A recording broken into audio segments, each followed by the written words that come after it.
Dirty Birds, what's up, and welcome back. I'm your host, Will McFadden. I'm joined by Tori McElhaney and Terrin Waack, and we're here to recap the last practice of the preseason, before roster cutdowns, before the final preseason game. Got a lot to discuss, but unfortunately, as it's Wednesday, August 20th, 3:50 p.m. after practice, we got to talk about some big news that happened first. Terrin, you want to walk us through that? The Falcons starting right tackle, Kaleb McGary, was carted off during practice. From where we were standing, which was like the opposite side from where the injury happened, you could not see exactly what happened. But what was interesting and may tell more about the injury than anything else is the fact that team period hadn't even started. So it's not like it happened during 11-on-11. It either happened during position drills or in between the two periods, because all of a sudden you just see the whole team huddle together. And I genuinely thought at the time, like, oh, they're just having a pre-team huddle. Like last practice, hoorah, let's go. Yeah. But then all of a sudden you see the cart leave and you can see he was in pain and like it was definitely his left leg that seemed to be giving him his issue. But this is from a distance, so I can't say definitely. But it seemed to be his leg, and he did not return to practice. Yeah, and obviously, you know, when you see a situation like that with a starter, somebody who signed a contract extension not too long ago as part of the team's future, has been since he's been here, it's really hard to take, and that is certainly something you do not want to see in camp, in the preseason at all, frankly, and it's what teams try to avoid. But it wasn't the only news involving the right tackle spot today, was it, Terrin? No. News came out about Storm Norton, the backup tackle, that he has to undergo surgery for what we always knew as a lower body injury, but it's reported that it's an ankle surgery. Adam Schefter, yep. Schefter, and that it could possibly be 6 to 8 weeks out. Yeah, and if he has to miss that period of time, if Kaleb McGary, you know, is out for an extended period of time, again, we don't know the prognosis on that right now. It may be good, but we don't know.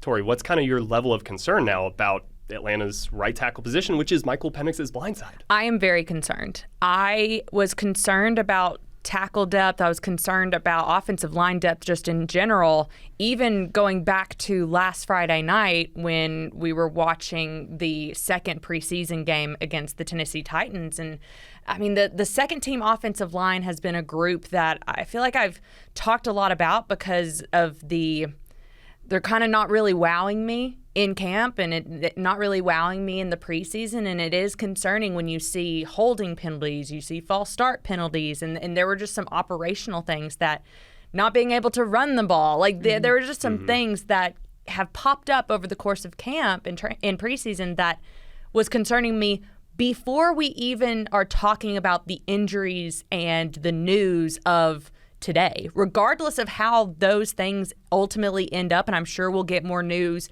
down the road as, you know, we know that Kaleb McGary is undergoing an MRI. I'm sure we're going to get news about that soon. But to me, it's like there was already a level of concern that I had for offensive line depth, particularly at tackle. Now it only heightens it. And I think like my concern has gone from, if I already was concerned like at a 6, like all of this injury news and I guess the timeline that we'll be working with after all of this is something I am, if I was at a 6 before, I'm at an 8 now. And so I think when I look at where this thing goes, I think you got to, 53-man roster cutdowns are right around the corner, as we will talk about in this show. And I do not think that I don't think you can afford to overlook potentially some tackles falling off of other 53-man rosters elsewhere. I don't think you can overlook the idea of putting packages together and going out and getting someone. Like I think that we're at that point where that has to be priority number one. Yeah, let's rewind the clocks a year. When this happened in Miami and you had Braylon Trice and DeMarco Hellams both go down, kind of what happened in the immediate aftermath? Matthew Judon and Justin Simmons. And, you know, they'll say that wasn't necessarily related, but you wonder if... You got to fill the void. Exactly. Do they have kind of anything in the coffers? Do they have assets they feel they can move? Because if Kaleb McGary is going to miss a significant amount of time, that is significant. Not to reuse a word there, but like you need to, I think, replace him with a starting caliber player. And I did a little trip around the free agency pool of who's still out there. There's not a lot of big names and starting caliber guys. So if they need to, there's a lot of avenues they can pursue. But, Terrin, what do you think? Like, is it an in-house guy, and is it Elijah Wilkinson, who they've been kind of given some reps on the outside? Or do you think that they'll give a serious hard look at players who get cut and external candidates to bring in? I think you have to do both. I think you put an extra eye on Elijah Wilkinson in this Friday's final preseason game against the Cowboys.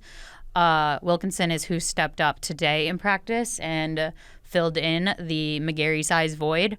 Speaking of filling in a void, you just have to do it. Yeah. And when it comes to looking elsewhere, let's get through this weekend first. Yeah. Let's get through roster cuts because you might have to look elsewhere. Yeah. Because at that point, too, you're, today is Wednesday, all the way to Tuesday, 6 days. You'll know more about how injured Kaleb McGary is. Yeah, the significance of it. Who knows? Justin Fields was carted off in the first practice of preseason, and then he was back. I don't know that this is the case just because of how it happened. You were talking earlier about non-contact injuries could be even worse than a contact injury, or I don't know if I phrased that correctly. You phrased it better than me earlier. Well, historically, in my experience, non-contact can be a bad indicator. Yeah. It can be a fine indicator, but you never know. And look at me being the positive Polly. Maybe just tweak something in the heat.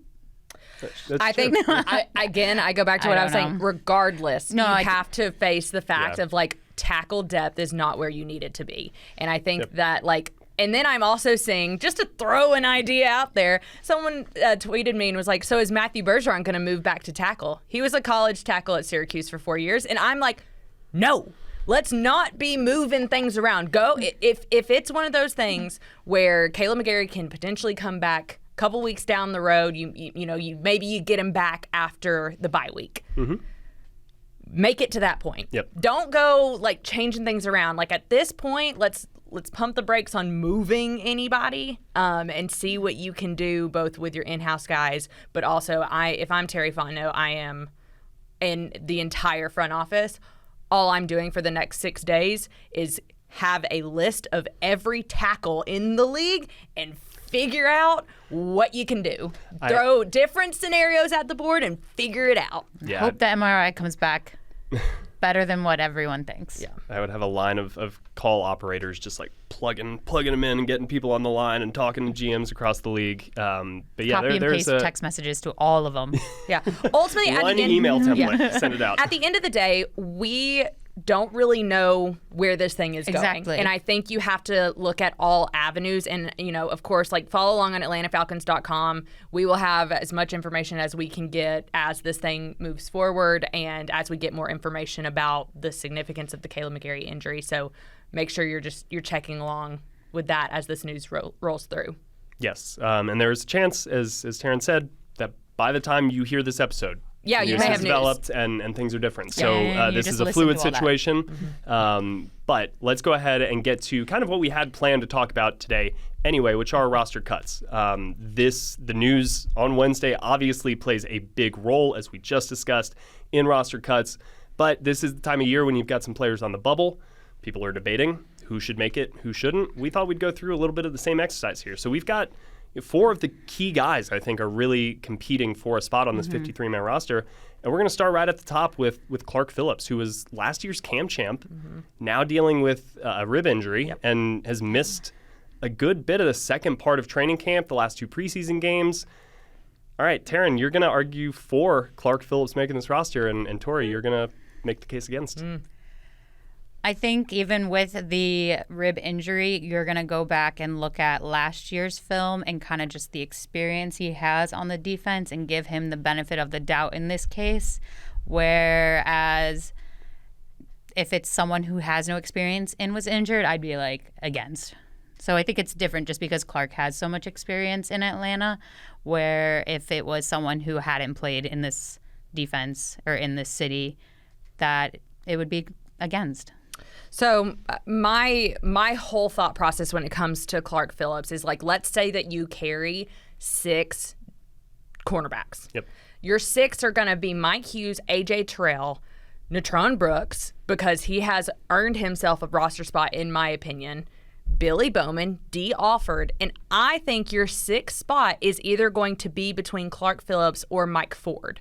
And I say against for Clark Phillips because I think similar to Natron Brooks, Mike Ford has played a lot of different positions for this secondary in the last 2 weeks especially. He's been rotating in at nickel. He's worked some outside reps in preseason games. We know for a fact he is a big special teams player.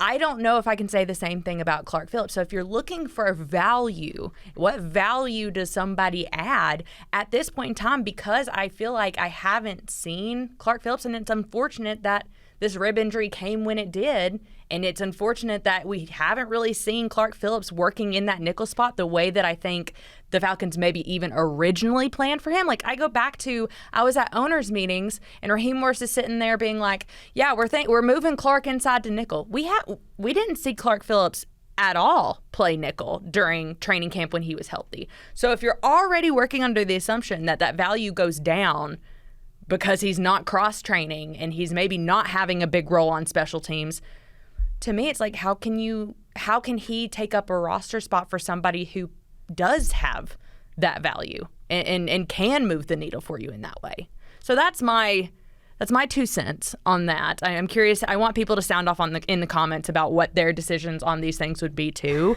Another name that I do think is something that someone that we can really like talk about is David Sills V. And honestly, make the case.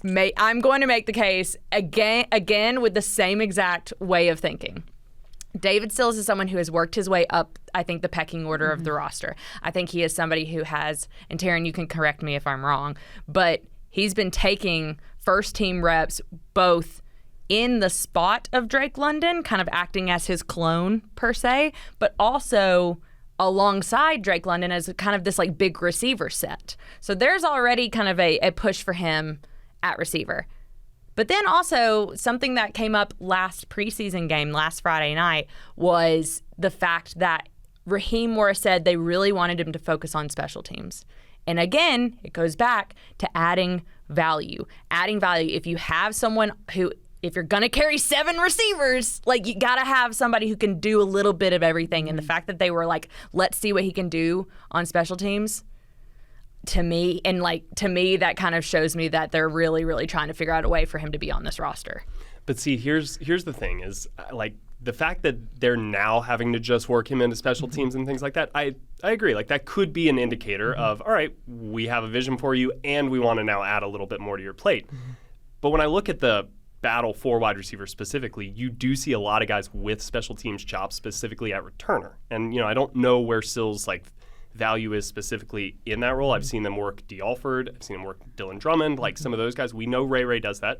We know that Jamal Agnew was brought here kind of to do that, but he's been injured and hurt. So there's just so many kind of unknowns to me. Yeah. And I think that Casey Washington stepping up, on the one hand, helps clarify some things. On the other hand, it does muddy the waters a little bit, because now you're looking at Drake, Darnell, Ray, Kadero, I assume, who's one of those special teams aces. Casey, that's 5, right? And then who am I leaving off? Jamal Agnew, what happens with him? Yeah, see, Jamal, if do we have him penciled in? I don't know. He could be a player we're debating right here. Exactly. Too. And then now I'm just thinking with the offensive line stuff, right? If you're going to be light at one of these positions, receiver I do think is a more available position out there. I really think they like David Sills.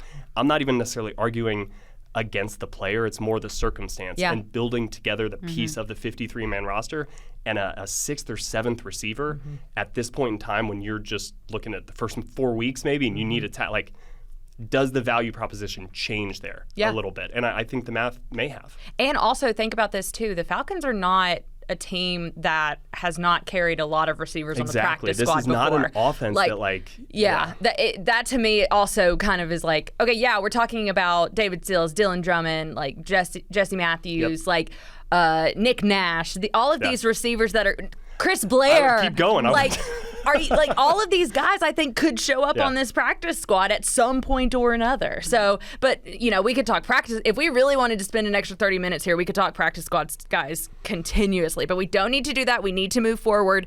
The next guy on this list is a guy who I think it's very interesting. I think that he is under the same set of circumstances as Clark Phillips in that he has been injured for a lot of training camp. We have not seen him, but we've seen other people step up at the position, and that person is Carlos Washington. Will, you are arguing for Carlos Washington on this roster. Why? Heck yes, I'm arguing for Carlos Washington because I think he looked better in practice than he maybe has his entire time here, and I think frankly better than the other three candidates behind him trying to kind of knock him from that presumed third spot, right? And because he hasn't been out there, I think Nathan Carter has really been a player who has stepped up, obviously at the touchdown on Friday. Could have had another really long run that kind of got discounted, unfortunately. So he's doing the most in that spot. But Carlos Washington has been here. He's got the trust of Michael Petrie, the running backs coach. He's got kind of the organization. He knows that room. And again, he played well before he got hurt. So is there an opportunity to maybe squeak him past waivers, bring him back on the practice squad? Like, who knows? But I think he has done enough just historically to kind of warrant that third running back spot. With it being Tyler Allgeier's last year, you'd like to maybe have somebody that you feel very comfortable with on the roster. I don't know if right now they want to kind of jettison off the rest of their running back room and just go in with Bijan and Tyler and then introduce a new guy kind of with that situation. So I think Carlos Washington, Raheem even said today, with some of these players that have been injured, you got to look back at what they have done, what you know about them, because they're not out there to show you anything new right now. So you compare the new with kind of what you know, and you make that decision. And I think we know a good bit about Carlos Washington, and I like what we know. It's funny that you said the circumstances between Clark Phillips and Carlos Washington are similar because I'm doing the opposite for the two. I know. That's why I think I'm really curious to see what you're about to say.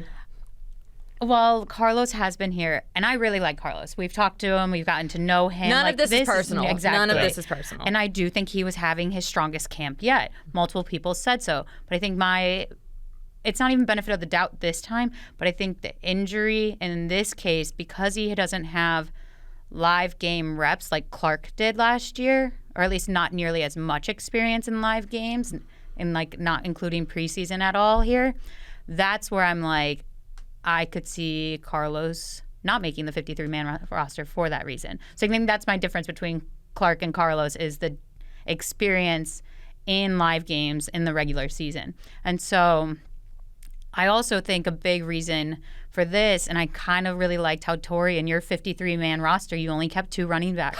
I did. Which is bold. That's why it jumped out to me. It's good list making. It's really bold, but at the same time, I think this offense is going to have to make sacrifices with how much depth there is on the defense. Yeah. And you're going to carry a freak ton of defensive linemen. Yeah.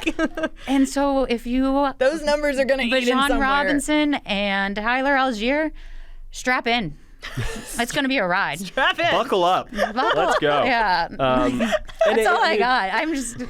It's a good point, though, with the 2 running backs on the 53. It's like... It's tough, but... You make the 53 initially to get to that cut down limit, and then you can tweak after that. Exactly. So just because they have 2 on the 53 doesn't mean that they're going into the first game with only 2 running backs, and oh my gosh, what happens if, So... That is just a caveat, for sure. Yeah. We're going to wrap up the player part, and then I do want to we started talking about the offensive line at the top, so once we talk about this last player, just get a little thoughts on maybe how many actually end up on the 53, so just be thinking about that. But you two, in the meantime, are going to be talking about DeAngelo Malone, a player, well-known amongst listeners of this podcast, because we love him. So I'm going to give Terrin, you the easy job. You get to argue for DeAngelo Malone. Yeah. I stood my ground on DeAngelo Malone last year, put him on my 53-man projection, and I'm going to do the same this year because he is an asset in multiple facets. Ooh. There you go. Ooh. There you go. What was that? That's the one right there. But he made the roster last year because of his special teams contributions. He was a huge standout, and I'm pretty sure Raheem Morris said he is a special teams starter. Was that him? He also said that he's the barnyard bully of special teams for this team. So I love that. And now, because he is cross-training from being out on the edge to inside linebacker, I think it's like with David Sills. They're trying to find a way to keep him where he's involved in more than one way. Yeah. Except it's the reverse, where David Sills has the offensive experience and they're trying to get him involved in special teams. Mm-hmm. It's special teams for DeAngelo Malone. Where can we best put him on the defense? Mm-hmm. So the only reason I'm going against DeAngelo Malone is because they are making me, and I do. That's not the only reason.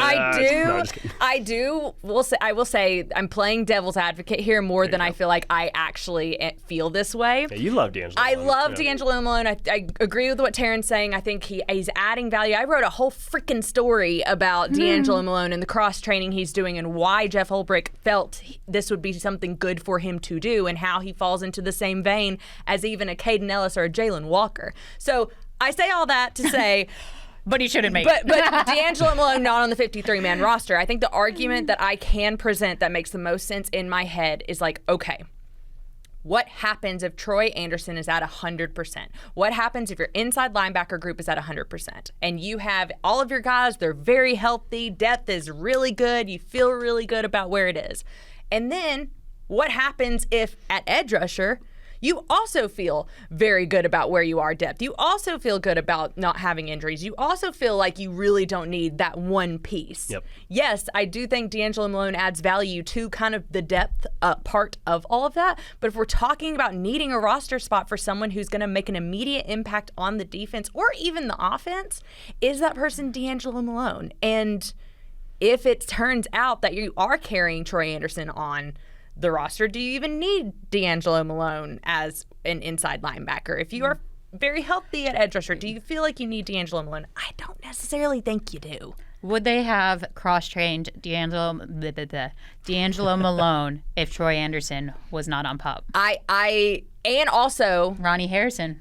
So I do think they still would have, because Jeff Ulbrich said when he came in, so we're talking back in January, February, and he's evaluating this roster, DeAngelo Malone was someone he identified as someone he would like to see moving more to a stack linebacker. I think it's like a defensive design thing and how they want to use certain guys to create these like exotic, confusing looks for players. But to your point, I mean, you feel you have two of those guys in Caden and Jalen. You've added Divine Diablo, who I really like at inside linebacker. We don't know where Troy stands, but it stands to reason you could get him back at some point.